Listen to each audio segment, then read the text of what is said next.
définitif. Et puis ensuite, évidemment, la restauration va se prolonger pendant 23 années.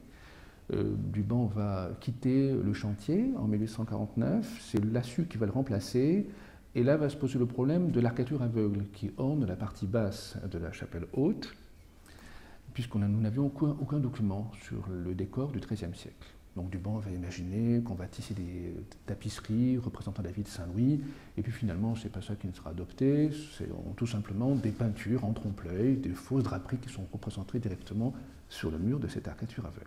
Voilà.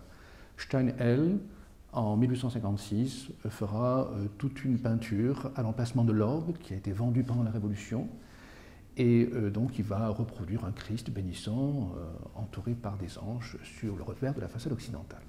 Voilà.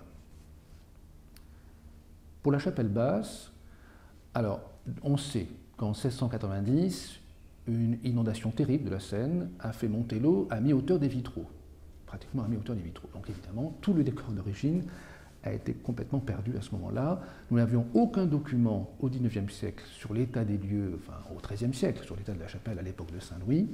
On a quand même trouvé une petite annonciation au-dessus de la porte de l'ancienne sacristie.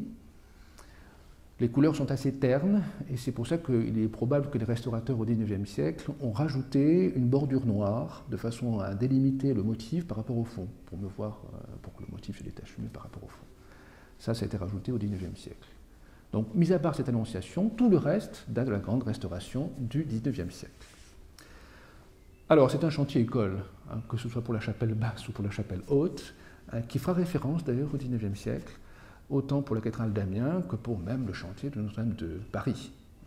Ça, c'était vraiment un chantier exemplaire au milieu du XIXe siècle.